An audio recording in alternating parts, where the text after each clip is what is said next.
Comment créer un message viral? Bonjour, je suis Sébastien, le marketeur français, et chaque lundi, je partage avec vous les lectures de l'entrepreneur libre, c'est-à-dire des pépites issues de l'un des 500 meilleurs livres de développement personnel, professionnel, marketing et entrepreneuriat que j'ai lus au cours des 10 dernières années. Aujourd'hui, j'aimerais vous parler de 5 techniques que j'ai apprises dans l'un des tout premiers livres de marketing que j'ai lu au tout début de ma carrière en 2007, un des tout premiers livres que j'ai lu pour apprendre à vendre mes services, et ce livre s'appelle Unleashing the Idea Virus, libérer les virus des idées, de Seth Godin. Ce livre, en fait, c'est, je pense, carrément le premier livre en fait, que j'ai lu de marketing parce que l'auteur, Seth Godin, qui est l'un des marketeurs les plus connus au monde, avait mis son livre en téléchargement gratuit sur son site. D'ailleurs, si vous parlez anglais, je crois que le livre est encore disponible en téléchargement gratuit. Je vous mettrai le lien, je vérifierai juste après avoir tourné cette vidéo. Sinon, je vous donnerai le lien Amazon de ce livre. C'est un excellent livre dans lequel Seth Godin explique comment est-ce qu'on aide une idée à devenir une idée virale, c'est-à-dire et faire en sorte que, au lieu de devoir de notre côté forcer la consommation de nos idées, de notre message auprès de nombreuses personnes en utilisant de la publicité, comment faire pour que des personnes utilisent le bouche à oreille pour parler de nos produits ou services. Si vous avez l'habitude de regarder mes vidéos, vous savez que je dis régulièrement que le bouche à oreille, eh bien, ce n'est pas une stratégie, c'est-à-dire juste compter sur le fait que les gens vont parler de vos produits et services, c'est se leurrer et c'est imaginer que les gens vont spontanément se mettre à en parler, et donc c'est en fait une excuse pour ne pas faire de marketing et ne pas vous faire connaître et finir par couler. Tous les entrepreneurs, sans exception, avec qui j'ai eu l'occasion de discuter en 10 ans, qui m'ont dit oui, nous, pour vendre nos produits, c'est surtout le bouche à oreille, on fait un produit de qualité, donc on espère que les gens vont en parler.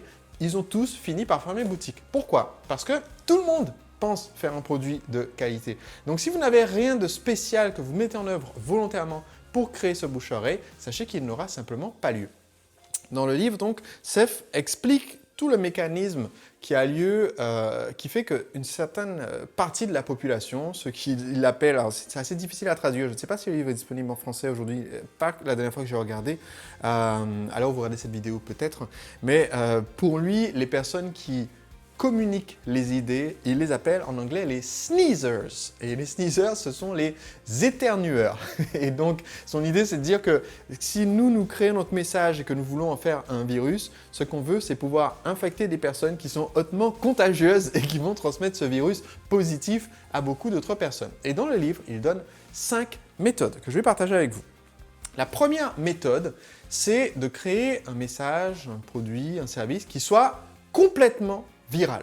Qu'est-ce que ça veut dire créer un produit-service qui soit complètement viral? Ça veut dire que le produit en lui-même, quand on le consomme, on le dissémine à d'autres personnes. Un exemple. Eh bien, Hotmail, au début, qui était un des premiers services à proposer d'avoir une adresse email gratuite, Hotmail est un service qui utilisait cette technique. Chaque fois que vous envoyez un email en utilisant Hotmail, dans la signature de votre message que vous envoyez à quelqu'un, il y avait automatiquement un message disant « Vous aussi, vous voulez une boîte email gratuite? Inscrivez-vous ici chez Hotmail ». Autrement dit, l'utilisation du service fait que systématiquement, tout message envoyé, la personne qui le reçoit a l'opportunité de découvrir le message à l'intérieur. Autre exemple qui est cité dans le livre que j'ai trouvé intéressant, c'est l'exemple d'une entreprise qui s'appelle Blue Mountain, qui est l'un des premiers services à avoir proposé d'envoyer des cartes postales via Internet. Des cartes postales gratuites, vous savez, aujourd'hui c'est relativement courant, ça a été très à la mode dans les années 2000, pouvoir envoyer une carte postale pour dire joyeux anniversaire, joyeux Noël, etc. et l'envoyer par email, ce qui permettait d'envoyer des cartes animées, des cartes avec des petits messages audio ou vidéo. Eh bien, ils étaient parmi les premiers. Ce qui est intéressant, c'est qu'à l'époque, les entreprises qui dominaient le secteur des cartes postales étaient Hallmark et, il donne notre nom, American Greetings. Donc, les sociétés qui réalisaient des millions d'euros de chiffre d'affaires en vendant des cartes traditionnelles, des cartes postales, des cartes de vœux en magasin. Et en fait, ces sociétés ont essayé de faire le tournant de la carte de souhait, la carte de vœux via Internet, mais ce tournant a été un échec pour eux parce que ce qu'ils avaient en tête, c'est on veut que les gens payent pour pouvoir envoyer nos cartes. ce qui est en fait traduire notre business qu'on a hors ligne directement en ligne. Et le résultat, c'est que si quelqu'un paye pour envoyer une carte et que la personne qui reçoit se dit « tiens, c'est intéressant, j'aimerais aussi à mon tour envoyer une carte », eh bien cette autre personne a énormément de friction parce que le produit lui-même n'est pas vraiment viral, il y a un frein pour pouvoir à son tour le faire passer. Blue Mountain, lui, s'est lancé en disant, vous pouvez envoyer des cartes, alors il y a plusieurs modèles, beaucoup de modèles gratuits, quelques modèles payants, et donc vous pouvez envoyer des cartes, et ils ont constaté que leurs utilisateurs allaient envoyer en moyenne à 5 personnes, et que sur ces 5 personnes, 50% des gens qui reçoivent les cartes allaient à leur tour dire « tiens, c'est génial » et envoyer des cartes. Donc, vous vous retrouvez à avoir, pour chaque utilisateur que vous avez récupéré, vous avez 5 personnes qui reçoivent une carte, 2 personnes et demie. Bon, sur des grands chiffres, ça fait que sur 500, 250. Donc, 2 personnes et demie vont à leur tour envoyer 5 cartes.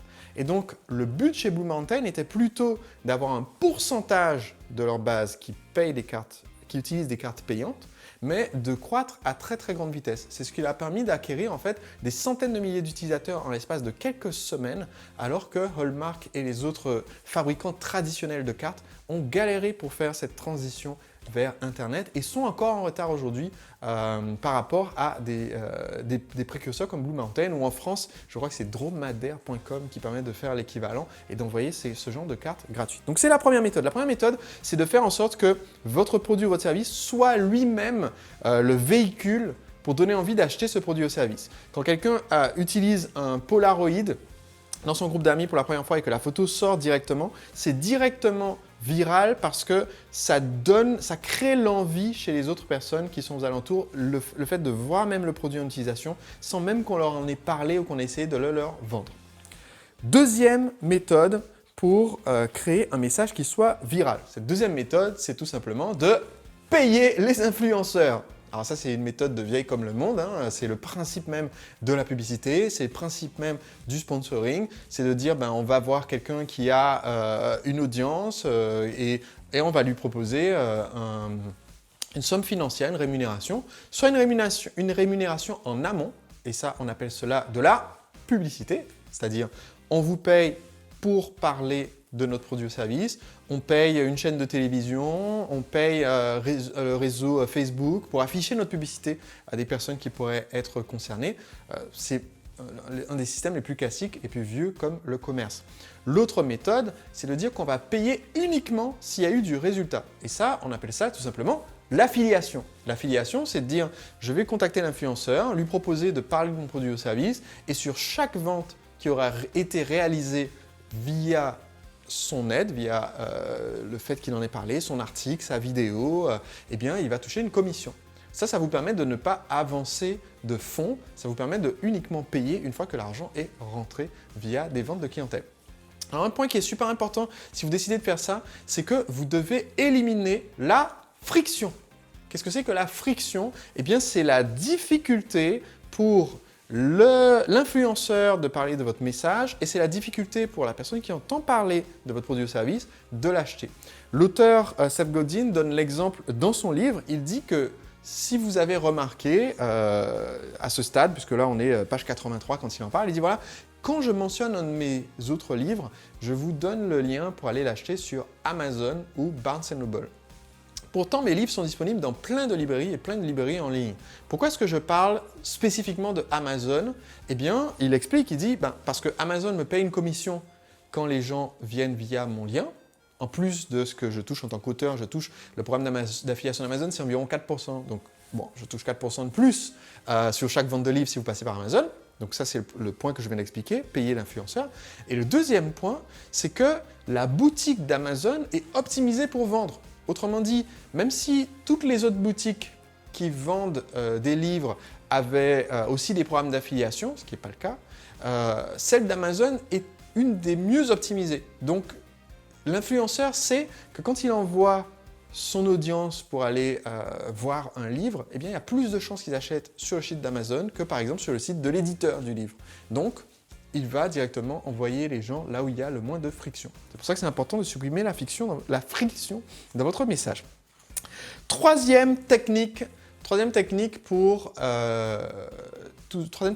rendre votre message viral qui est légèrement différente de la précédente. Cette troisième technique, c'est de faciliter la transmission du message et de la facilité pour un public bien spécifique qui est effectivement à nouveau les influenceurs. Donc là, l'idée c'est de réfléchir à comment est-ce que je fais pour que les personnes qui sont importantes dans ce secteur puissent plus facilement parler de mon produit ou service qu'ils ne parleraient du produit ou service d'un concurrent. Donc, qu'on les paye ou pas, là, ça n'entre pas en ligne de compte. Là, il s'agit vraiment de comment faire pour que ça soit plus facile de parler de moi que de parler d'un concurrent.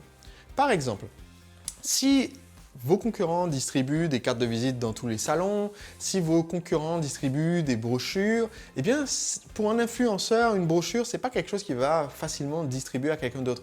Si vous avez un membre de votre famille ou un ami ou un contact professionnel qui vous demande une recommandation, vous n'allez pas forcément dire « Tiens, j'ai une brochure que j'ai reçue dans un salon il y a quelques jours, il y a quelques semaines » et vouloir transmettre cette brochure. Vous n'allez pas transmettre une publicité.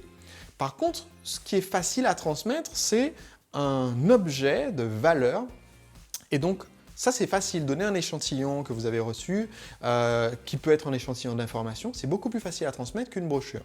Et donc, une des nombreuses techniques, mais une des plus efficaces pour justement faciliter le passage d'informations, c'est de proposer un livre ou un guide. Par exemple, mon livre, Le secret des entrepreneurs libres, c'est comme une carte de visite, certes, mais c'est une carte de visite avec de l'information et de la valeur.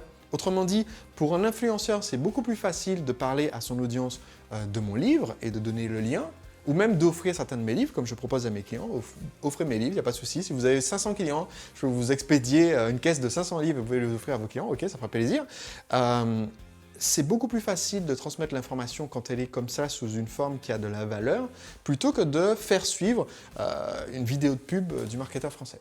Donc, si vous créez cela, j'appelle ça un objet social, c'est-à-dire un objet tangible qui a de la valeur et qui est facile à transmettre à quelqu'un d'autre, eh bien ça vous aide à transmettre cette information. Un autre exemple, l'entreprise ClickFunnels basée aux États-Unis envoie des trophées immenses de 80 x 50 cm pour les clients qui, comme moi, ont généré plus d'1 million d'euros de chiffre d'affaires en un an en utilisant leur plateforme. Eh bien, maintenant je me retrouve avec cet immense trophée posé sur un mur dans mon salon, ce qui fait qu'il est arrivé régulièrement que des personnes invitées chez moi me demandent de quoi il s'agit. Donc, c'est une façon facile en fait pour eux de créer ce bouche à oreille. La quatrième technique mentionnée dans ce livre, c'est d'augmenter numériquement le bouche à oreille. Donc, c'est de renforcer numériquement le bouche à oreille par une communication en ligne qui permette au bouche à oreille de rester permanent. Donc, comment est-ce qu'ils font pour renforcer numériquement ce bouche à oreille? Eh bien, tout simplement, un des exemples donnés par l'auteur, c'est quand quelqu'un vous donne, fait passer l'information ou vous donne un commentaire positif, de publier son témoignage de façon à ce que maintenant il soit, entre guillemets, dans le marbre et que 5 ans plus tard, quelqu'un puisse découvrir ce témoignage et décider d'acheter votre produit ou votre service. C'est une des techniques les plus simples du monde pour transformer un bouche à oreille qui sinon aurait été juste passager en quelque chose de pérenne pour votre entreprise. Cinquième méthode extrêmement importante et intéressante à connaître pour rendre votre message viral. Cette cinquième méthode, c'est l'altruisme. Qu'est-ce que c'est? C'est tout simplement se dire, en fait, bien que l'argent puisse être une motivation pour un influenceur, on en a parlé en méthode numéro 2, le fait de payer quelqu'un pour qu'il parle de votre produit ou service, de façon générale, ce n'est pas l'intérêt personnel qui fait que les gens parlent d'un produit ou en font la recommandation. C'est plutôt le fait de vouloir aider quelqu'un d'autre qui fait qu'on leur fait une recommandation. Et donc, il est encore plus efficace, plutôt que de sortir de l'argent et de payer de la pub ou de l'affiliation, c'est encore plus efficace que de créer un produit ou service qu'on peut transmettre par altruisme pour aider quelqu'un d'autre. Alors, une des méthodes, c'est, comme dans le cas du livre, un pourcentage significatif de mes ventes de livres sont des personnes qui offrent le livre à un ami qui veut devenir entrepreneur, donc c'est une possibilité. L'autre possibilité, c'est de fonctionner avec des systèmes d'invitation. Donc par exemple, l'auteur mentionne un restaurant de Chicago qui s'appelle Les Nomades. Ce restaurant existe depuis 25 ans. Et leur stratégie, quand ils ont lancé ce restaurant, c'est un restaurant de cuisine française d'ailleurs, quand ils ont lancé ce restaurant, leur stratégie, c'est que le propriétaire et cuistot du restaurant s'est rendu compte qu'il y avait énormément de concurrence. Ce n'est pas le premier restaurant de Chicago. Et donc, essayer de faire du marketing pour juste vendre l'envie de venir dans son restaurant, ça serait difficile. Donc, il a décidé de faire autrement. Il a offert 500 cartes de membres à des personnes parmi son réseau de contacts. Et il a restreint son restaurant aux personnes ayant une carte de membre. Autrement dit, le restaurant n'est pas ouvert au public. Seules les personnes qui ont une carte de membre peuvent venir y manger. Et si vous êtes membre, vous pouvez inviter autant de personnes que vous voulez. Je crois qu'il y avait peut-être une limite à 5 personnes. Non, voilà, autant de personnes que vous voulez. Qu'est-ce qui se passe? Eh bien, d'un seul coup, si l'expérience dans le restaurant est exceptionnelle, et c'était le cas, et d'ailleurs j'ai regardé juste avant de faire cette vidéo sur Internet, jusqu'à maintenant, ce restaurant est parmi les meilleurs restaurants de Chicago sur TripAdvisor 25 ans plus tard.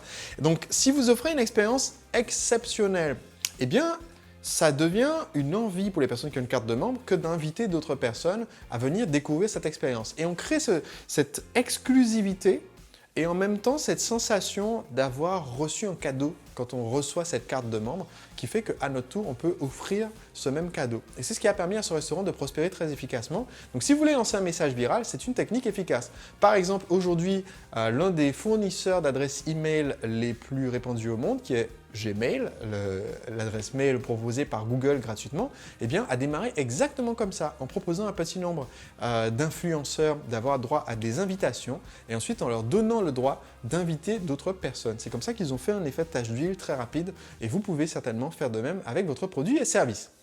Donc, ce livre est un des livres les plus intéressants et surtout le premier livre que j'ai lu en matière de marketing, Unleashing the Idea Virus. Et j'aurai l'occasion, je pense, de vous en reparler dans une future vidéo parce qu'il y a d'autres astuces que j'aimerais partager avec vous. On se retrouve lundi prochain pour une autre vidéo des lectures de l'entrepreneur. Si vous n'êtes pas encore abonné pour recevoir gratuitement ces vidéos, eh bien, vous trouverez un lien ci-dessous pour vous abonner, pour que je puisse vous envoyer les vidéos chaque lundi. Et d'ici là, si vous n'avez pas lu mon livre, Le secret des entrepreneurs libres, sachez que je fais une offre spéciale en ce moment où je tourne cette vidéo pour ce livre, pour le recevoir avec de nombreux bonus. Cliquez simplement sur le lien sous cette vidéo pour découvrir cette offre. À très vite. À me démarquer des autres solutions qui existaient sur mon secteur. Ce livre est une référence dans le domaine du marketing parce qu'il enseigne comment devenir remarquable et comment différencier votre entreprise. Il s'agit de